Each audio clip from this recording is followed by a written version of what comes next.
저는 오늘 이 말씀 가지고 여러분과 함께 빛의 자녀로서 우리가 어떻게 살아가야 하는가 라는 제목으로 귀한 은혜의 말씀을 나누기를 원합니다. 요한 1서 1장 5절에 보게 되어지면 우리가 그에게서 듣고 너희에게 전하는 소식은 이것이니 곧 하나님은 빛이시라 그에게는 어둠이 조금도 없으시다는 것이니라.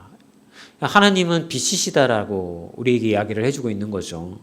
에베소서 5장 1절에 보면 우리가 하나님의 자녀라고 얘기를 하고 있는 거예요. 그러니까 이걸 얘기를 하면 무슨 의미냐면 여기 앉아 계신 여러분 모두가 하나님의 빛의 자녀라고 하는 것입니다. 근데 이게 참 부담스러운 이야기입니다.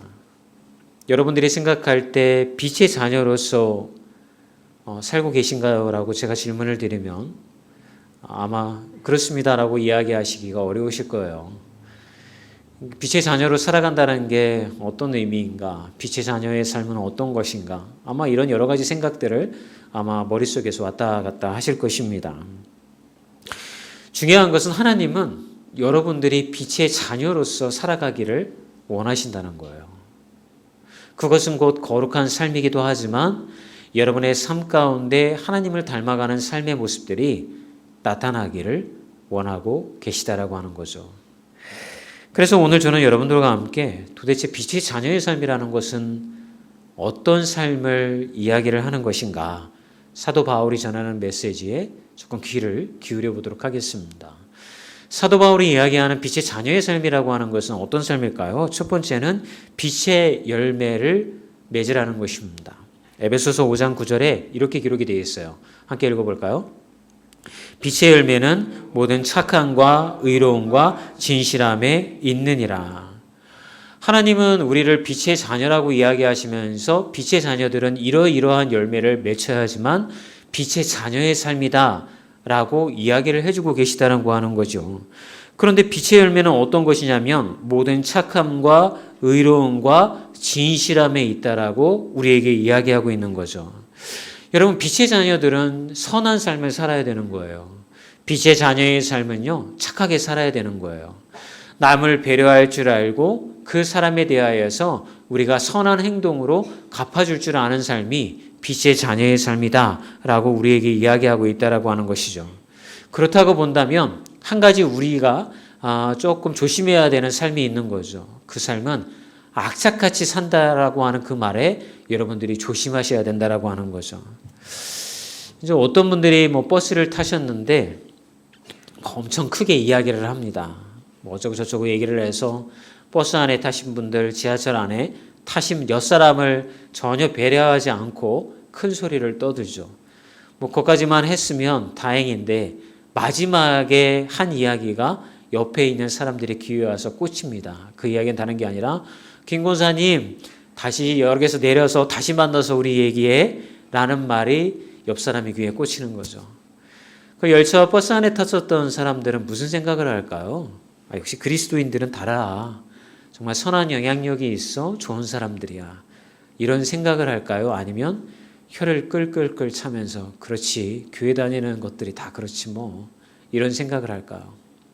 또 다른 예는 이런 겁니다. 시장을 가서 콩나물을 사든 시장을 볼 때 1,000원만 더 깎아줘. 아유 나 남는 거 하나도 없어요. 에이 남는 장사 안 남는다는 장사가 어딨어. 1,000원만 더 깎아줘. 그렇게 하는 대부분의 사람들 중에 우리가 장을 볼 때 많이 깎는 거는 당연한 거죠. 그런데 기독교인들은 그렇게 하지 말라는 거죠. 여러분들이 호의적으로 남을 대하고 다른 사람들에게 선한 행동을 하는 것을 사실은 성경은 우리에게 빛의 자녀의 삶이다 라고 이야기를 해준다라고 하는 거죠. 그러니까 여러분 절대 손해보지 않고 악착같이 산다라고 하는 것은 일상생활 가운데 하나님의 영광을 가리는 삶이다 라고 성경은 우리에게 얘기를 해주고 있는 것입니다. 또 하나의 예를 들면 누가복음 10장 25절에서 47절에 가보면 선한 사마리아인에 대한 비유를 우리가 볼 수가 있습니다. 말씀을 읽어보면 이렇게 기록이 되어져 있죠. 함께 읽어볼까요? 예수께서 응답하여 말씀하셨다. 어떤 사람이 예루살렘에서 여리고로 내려가다가 강도들을 만났다. 강도들이 그 옷을 벗기고 때려서 거의 죽게 된 채로 내버려 두고 갔다. 마침 어떤 제사장이 그 길을 내려가다가 그 사람을 보고 피하여 지나갔다. 이와 같이 레위 사람도 그곳에 이르러서 그 사람을 보고 피하여 지나갔다. 그러나 어떤 사마리아 사람은 길을 가다가 그 사람이 있는 곳에 이르러 그를 보고 측은한 마음이 들어서 가까이 가서 그 상처에 올리브 기름과 포도주를 붓고 싸맨 다음에 자기 짐승에 태워서 여관으로 데리고 가서 돌보아 주었다. 다음날 그는 2데나리온을 꺼내어서 여관 주인에게 주고 말하기를 이 사람을 돌보아 주십시오. 비용이 더 들면 내가 돌아오는 길에 갚겠습니다 하였다.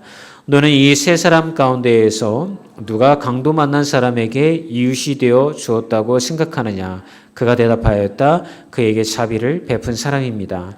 예수께서 그에게 말씀하셨다. 가서 너도 그와 같이 하여라.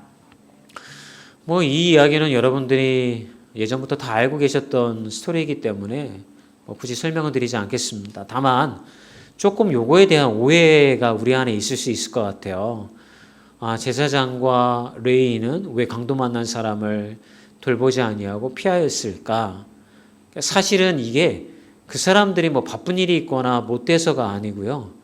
여러분들이 레위기의 말씀을 보게 되어지면 제사장과 레위인들은 이렇게 더럽혀짐에 대해서 조심을 해야 된다라고 기록이 되어져 있습니다.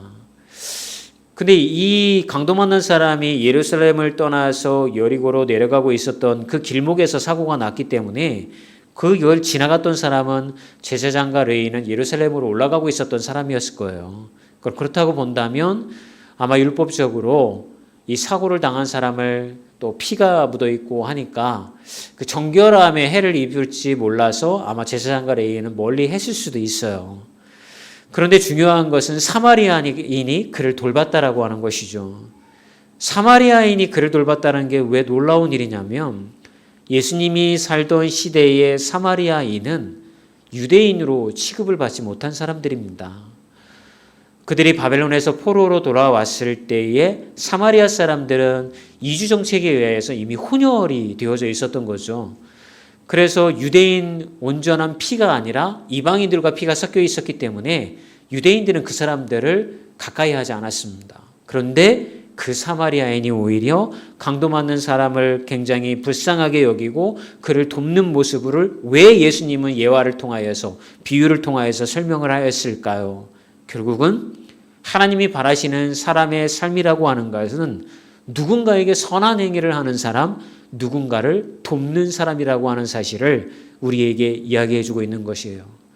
결국은 빛의 자녀의 삶이라고 하는 것을, 여러분 거룩한 삶이라고 하는 것을 어렵게 생각하실 필요가 없어요. 여러분들이 구원받기 전에는 예수 그리스도의 보혈로 말미암아 구원을 얻습니다. 그런데 일상에서 여러분들이 성화되어져 가는 것이 여러분의 삶을 통해서 나타나는 건 다른 게 아니에요. 다른 사람을 배려하고 다른 사람을 돕는 삶을 통하여서 여러분들의 거룩함이 배어 나온다라고 하는 것입니다. 특별히 예수 믿는 사람들은요, 말을 할 때도 조심을 해야 돼요. 우리는 조금 누군가 이야기를 해보면 거친 말을 하는 사람을 만나게 되어집니다. 그런데 성경은 왜 입에 파수꾼을 세우라고 하고 부정적인 이야기, 안 된다는 이야기 또는 욕, 이런 것들을 하지 말라고 이야기할까요? 여러분들이 하나님의 거룩한 자녀이기 때문에 그런 거예요. 빛의 자녀로서 여러분들의 어떤 뭐라 그럴까요? 인격이라고 할까? 여러분의 모습을 지켜나가라는 거예요. 그렇다고 한다면 우리는 말을 할 때에도 절제된 언어가 필요해요. 행동을 할 때에도 절제된 모습이 필요하고요. 여러분의 삶 가운데 누군가를 불쌍히 여기고 돕는 자의 삶이 우리에게 나타나야 된다라고 하는 것을 사실은 바울은 이야기해주고 있다는 것입니다. 예전에 저희 어머니가 이사를 하신 적이 있어요. 근데 이제 이사를 한다고 하니까 이사 가는 집에 저희 누님이 자기 집에 있었던 그 당시에 몇백만 원 정도 갔던 아주 커다란 TV를 어머니에게 드렸습니다. 그런데 이게 집으로 이사를 하다가 그만 이사를 돕는 분이 실수로 이 TV를 떨어뜨리셨어요. 그래서 TV가 완전히 망가졌습니다. 저는 그 현장에 없었기 때문에 나중에 이야기를 들었습니다. 보통 이런 일이 벌어지면 우리는 어떻게 행동을 해야 할까요? 물어내라고 해야죠.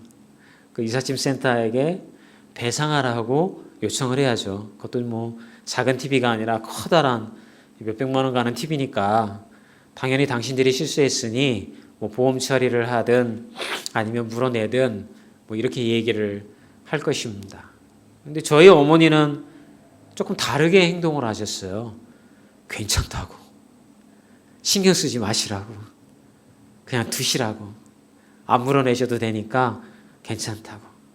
뭐 여기까지만 했으면 저희 어머니가 인격적으로 굉장히 훌륭하신 분이고 남을 배려하신 분이고 이렇게 아름답게 이야기가 흘러갔을 터인데 저희 어머니는 그런 성격은 아니셔요. 그런 성격은 아닌 거예요. 천국에서 제 얘기를 들으시면서 너는 어떻게 설교할 때마다 이렇게 다 내 얘기를 이렇게 하라고 하실 텐데 근데 마지막에 저희 어머니가 이렇게 얘기하셨어요. 어디 안 다치셨냐고 괜찮다고 안 물어주셔도 된다고 대신 교회에 꼭 나가시라고 예수님 믿으시라고. 나중에 이 이야기를 듣고 나서 저는 그 당시에 제 나이가 아마 30대였던 것 같아요. 어머니한테 이렇게 얘기했어요. 그렇게 하면 어떡하냐고. 그 사람들도 보험 들어놨을 텐데 물어내라고 했어야지. 왜 그렇게 했냐고. 그랬더니 어머니가 그래요. 괜찮다고. TV 잘 안 본다고. 그분이 어쨌든 예수 믿고 교회 가셨으면 좋겠다고. 뭐 그런 얘기를 하시더라고요. 어머니는 택시를 타시면 꼭 잔돈을 팁으로 주셨어요. 그렇다고 어머니가 여유 있는 삶을 사셨기 때문에 그런 건 아니에요. 꼭 내리시면서 기사님 잔돈 괜찮습니다. 예수 믿으세요. 뭐 이렇게 하고 종종 내리셨습니다. 왜 그렇게 행동을 하셨을까? 지금은 조금은 이해가 갑니다. 결국은 우리의 삶의 빛의 자녀의 삶이라는 것은 손해보는 삶인 것 같아요. 악착같이 내가 손해보지 않고 내 것을 챙기고 이게 세상살이에 사실은 조금 지혜로운 거 아닙니까? 근데 우리는 조금 다른 생각으로 세상을 살아야 되는 거죠. 그 사람들이 예수님을 알았으면 좋겠고 교회에 나가서 하나님을 알았으면 하는 마음으로 조금 손해보는 그런 삶. 그래서 사도 바울은 그렇게 이야기를 했던 것 같아요. 빛의 자녀의 삶을 사는데 모든 착함과 또 진실함과 의로움과 이런 얘기를 하면서 착함을 맨 앞에 둡니다. 결국 여러분 우리가 세상에 살아가는 건 조금 착하게 살아야 되는 거예요. 너무 여러분 손해보지 않기 위해서 악착같이 사시지 마시고요. 조금 손해가 나시더라도 다른 사람들에게 여러분들에게 선함과 착함으로 그 사람을 대우해 주시기를 주의 이름으로 부탁드립니다. 그러면서 마지막에 그냥 그렇게 끝나면 여러분 우리는요 나를 드러내는 것밖에 되지 않아요. 마지막에 예수 믿으세요. 제가 이렇게 하는 건 나도 예수님에게 그 사랑을 받았기 때문에 당신에게 그렇게 대하는 것입니다. 라는 말로써 예수님을 드러내는 분들이 되셨으면 좋겠습니다. 우리는 왜 이렇게 모여서 예배를 드리는 걸까요? 왜 우리는 열심히 성경 공부를 할까요? 결국은 우리의 선함을 드러내기 위함인 거죠. 선하게 살기 위해서 그런 거죠. 마태복음 5장 14절과 15절에 가면 이런 구절이 있습니다. 함께 읽어볼까요? 너희는 세상의 빛이라 산 위에 있는 동네가 숨겨지지 못할 것이요 사람이 등불을 켜서 말 아래에 두지 아니하고 등경 위에 두나니 이러므로 집안 모든 사람들에게 비치니라. 이같이 너의 빛이 사람 앞에 비치게 하여 그들로 너의 착한 행실을 보고 하늘에 계신 너의 아버지께 영광을 돌리게 하라. 등경이라는 건 이런 거예요. 이렇게 조금 위에다가요. 이렇게 얹어놓는 거죠. 등불을. 그렇게 해서 그 빛으로 인해서 다 환하게 되어지는 거죠. 그런 것처럼 여러분들이 착한 행실을 통하여서 세상의 빛을 이렇게 좀 비춰지면 여러분 사람들이 그걸 보면서 무슨 생각을 하냐면 이 사람이 하늘에 계신 하나님께 영광을 돌리는구나 라고 믿지 않는 사람들이 보게 되어진다는 거예요. 혹시 여러분의 차량 접촉사고가 좀 났습니까? 아니면 조금 손해보는 일이 났습니까? 여러 가지 과정들을 통하여서 하나님의 그 선함과 은혜가 여러분들의 착함을 통하여서 다른 사람들에게 흘러갈 수 있었으면 좋겠습니다. 그게 전도고요. 그게 하나님의 영광을 드러내는 거예요. 그럼을 통하여서 적어도 이제는 세상에게 조금 교회에 대한 이미지가 바뀌어야 되지 않을까요? 그래, 교회 다니는 사람들은 믿을 만해. 교회 다니는 사람들은 신뢰할 만해. 예전에는 그랬어요. 그런데 지금은요, 교회 다닌다 그러면요, 더 의심해요. 더 이상하다고 그래요. 왜 그럴까요? 결국은 우리가 세상의 의로움과 진실함으로 착함을 보이지 아니하고 세상의 실속대로 우리가 그리스도인으로 나타나지 못했기 때문에 그런 것입니다. 바라기는 빛의 자녀의 그런 삶을 살아내시기를 주의 이름으로 축원합니다. 두 번째 바울이 전한 메시지는요, 어두움의 일에 참여하지 말고 드러내라는 것입니다. 에베소서 5장 11절에서 13절의 말씀을 보면 이렇게 기록이 되어져 있습니다. 함께 읽어볼까요? 너희는 열매 없는 어둠의 일에 참여하지 말고 도리어 책망하라. 그들이 은밀히 행하는 것들은 말하기도 부끄러운 것들이라. 그러나 책망을 받는 모든 것은 빛으로 말미암아 드러나나니 드러나는 것마다 빛이니라. 11절에요. 책망하다라고 하는 말 원어의 뜻을 보게 되어지면 드러낸다, 폭로하다, 그러니까 이렇게 번역이 되어집니다. 그 당시 사도 바울이 사역했던 교회 안에는 굉장한 문제들이 있었습니다. 특별히 이제 고린도 교회나 에베소 교회나 파가 좀 나뉘어져 있었어요. 아볼로파라고 하는 성경을 잘 가르쳤던 아볼로를 신뢰하는 사람들이 있었고, 또 바울을 신뢰하는 사람들이 있었고, 베드로, 일명 게바라고 하는 게바를 사랑하는 사람들이 있었고, 나는 다시로 예수님이 좋아라고 예수님을 믿는 예수파가 있었어요. 그러니까 네 파로 교회가 갈라져 있었던 거죠. 게바파, 아볼로파, 바울파, 예수파. 이 사람들이 근데 교회 생활을 하면서 어떤 생활을 했냐면 자기들끼리 친했을 거 아니에요. 그러면 예수님을 신뢰하는, 나는 다른 사람들은 다 싫어라고 예수파들은 모여서 뭐라고 하냐면, 아볼로파 사람들 봤어? 걔네들은 복음을 잘 알지 못하는 것 같아. 아우, 지난번에 보니까 밥 먹는데 왜 이렇게 많이 먹어? 예배 전에 다 먹어 치웠어. 막 이렇게 얘기하면서 파가 갈라졌던 거죠. 또 하나의 문제는 뭐였냐면, 교회를 나오면서 다니면서도 아버지의 첩을 데리고 사는 사람들이 있었어요. 그런데 중요한 거는요, 그 지역에서는 그게 죄인지 모르고 그렇게 하는 거예요. 어떤 사람들은 음행을 일삼는 사람들이 또 있었고요. 어떤 사람들은 우상을, 교회 나오면서도 신전의 우상을 섬기는 사람들도 교회에 출석하고 있었다라고 하는 것입니다.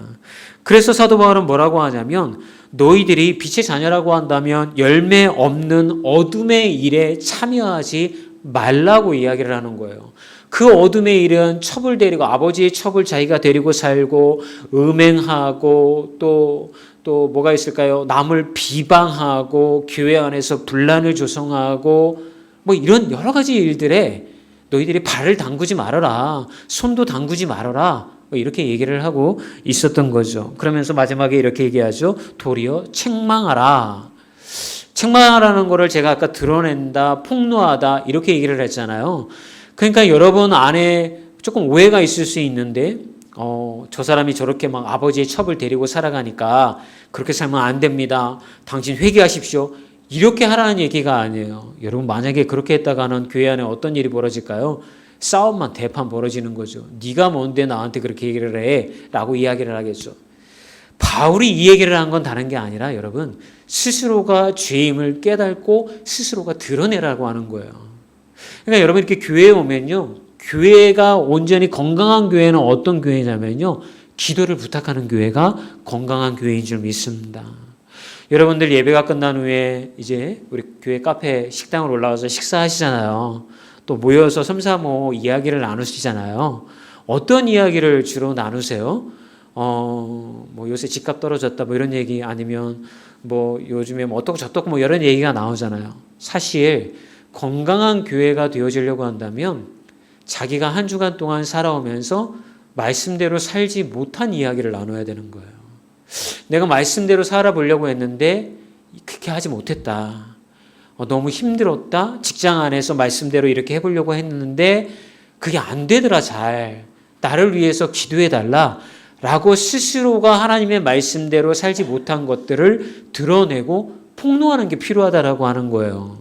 그런데 대부분의 사람들은 그걸 가리죠. 자기가 말씀대로 살지 못했던 것을 교회 안에서 드러내지 않죠. 적어도 교회 안에 오면 자기가 한 주간 동안 뭔가 그냥 잘 사는 것 마냥 그렇게 이야기를 하죠. 그런데 바울은 그렇게 하지 말라는 거예요. 여러분들이 만약에 빛의 자녀로서 세상 가운데에서 온전히 살지 못했다고 한다면 여러분들이 교회에 와서 그 연약함을 드러내고 다른 사람들에게 나를 위하여서 기도해달라고 부탁하는 것이 필요하다는 사실을 바울은 이야기하고 있다는 것이죠. 여러분, 제가 이렇게 얘기를 하면 아마 여러분들은 이렇게 얘기하실 거예요. 목사님, 제 치부를 그렇게 다 드러내었다가 부끄러움만 보이고 아무 의미가 없으면 어떡해요? 교회라고 하는 것이 말이 퍼지는 것이 순식간인데 제가 말씀대로 살지 못했던 저 일상의 삶을 다 드러내면 이 사람들은 그 얘기를 듣고 나서 제 이야기를 가십거리로 삼아서 다른 사람들, 아이고 김 집사 이렇게 잘못 살았대, 아이고 그랬대 저랬대 이렇게 얘기하면서 교회 안에서 덕이 세워지지 않을 것만 같아요. 그렇게 해서 제가 저의 삶을 오픈할 수가 없어요. 그게 좀 더 가리는 게, 드러내지 않는 게 지혜로운 신앙생활이 아닐까요? 아마 이렇게 얘기하실 거예요. 그런 마음이 든다고 한다면 5장 13절의 말씀을 여러분들이 기억을 하셨으면 좋겠습니다. 13절의 말씀만 함께 읽어볼까요? 그러나 책망을 받는 모든 것은 빛으로 말미암아 드러나나니 드러나는 것마다 빛이니라. 여러분, 이 말이 이해가 되세요? 여러분들이 책망받는 모든 것은 빛으로 말미암아 드러나는데 그 드러나는 것마다 빛이 되어진대요. 여러분, 우리가 큐티집 하고 있는 큐티인에 보게 되어지면 여러 가지 사실은 숨기고 싶었던 간증들이 그 큐티집 안에 기록이 되어져 있습니다. 바람핀 이야기, 음주 가물을 즐기고 주식 투자를 했다가 패가 망신한 이야기, 이혼했던 이야기, 여러 가지 이야기가 기록이 되어져 있죠. 아마 이 큐티집의 가장 큰 특징이라고 한다면 자신들이 하나님의 말씀대로 살지 못하여서 결국은 하나님 앞에 영광을 돌리지 못하였던 일상을 다 드러낸 것이 이 큐티집의 특징인 거예요. 이 책을 발간한 그 교회는요, 참 재미있어요. 새가족위원장이 의사 직업을 가지고 있습니다. 그 교회는. 굉장히 돈을 많이 버셨죠. 근데 이분이 새가족위원장이 되신 이유는 뭐냐면 바람을 펴서 두 집 살림을 했습니다. 그래서 새가족위원장으로 앉힌 겁니다. 스토리를 보면 이런 겁니다. 이분이 돈은 많이 벌고 교회는 다녔지만 예수님에 따라서 온전한 삶을 살지 못하니까 바람을 피게 되었습니다. 두 번째 아내를 맞이하게 된 거죠. 그런데 본처와의 사이에 아들이 없었습니다. 본처가 아들을 못 낳은 거죠. 그래서 시어머니도 그렇고 이분도 아들을 너무너무 많이 원했습니다. 이분이 바람을 펴서 드디어 아들을 얻었습니다. 그리고 분당에다가 아주 넓은 아파트 집을 분양을 받아서 그 아파트로 들어가는 시점이 되었는데 본처에게 그 아파트 분양받았던 이야기도 안 하고 열쇠도 주지 않은 것입니다. 왜냐하면 그 아파트의 두 번째 부인과 태어난 아들을 데리고 가서 시어머니와 함께 살 요량으로 본처에게 이야기를 하지 않은 것입니다. 본처가 이 사실을 알았습니다. 얼마나 화가 나가고 분노가 치밀었겠어요. 대판 싸웠습니다. 너 죽고 나 살자, 너 죽고 나 죽자, 이런 마음으로 싸움이 일어났던 것이죠. 그런데 이분이 이제 잘한 이유가 뭐냐면 이 권사님이 그 문제를 교회 안으로 가지고 와서 목사님하고 상담을 했습니다. 그랬더니 목사님이 이런 조언을 합니다. 남편 그 집을 들어가지 말아라. 그리고 남편을 데리고 와라. 교회에 와서. 그리고 시향적인 조언을 남편에게 하기 시작합니다. 그것이 하나님 보시기에 죄라고 하는 사실을 이야기합니다. 그리고 두 번째 부인 그 아이의 양육비를 다 대주고 따로 독립시켜주지만 그 아이를 집으로 데리고 들어오지는 말라고 이야기합니다. 그러면서 회개하라고 이야기를 하죠. 결국은 그 조언을 받고서 이 남편이 신앙적으로 자신이 어떤 죄를 지었는지 회개를 하게 되어집니다. 그리고 나서 목사님은 이 부부를 갖다가 새가족위원회 위원장으로 앉히게 되어지죠. 그리고 새로 사람들이 들어오면 이 사람이 그 사람을 맡아서 성경보호를 시작을 하는데 처음 하는 이야기가 자기가 저질렀던 외도와 바람핀 이야기를 시작을 합니다. 하나님 앞에 온전하게 살지 못했던 것, 그리고 그로 인하여서 죄의 씨앗의 열매가 맺힌 것, 그로 인해서 많은 사람들이 상처를 받았던 것, 이런 이야기를 하게 되어지는 거죠. 그런데 놀라운 일이 벌어집니다. 대부분 그런 이야기를 들으면 아마 사람들은 이렇게 얘기를 할 겁니다. 이 사람은 도대체 뭐지? 나 오늘 처음 만났는데 왜 자기의 치부를 이렇게 다 드러내지? 이런 생각을 하게 되어지는 거죠. 그런데 그 이후 다음에는 놀랄 만한 변화가 일어나는 거죠.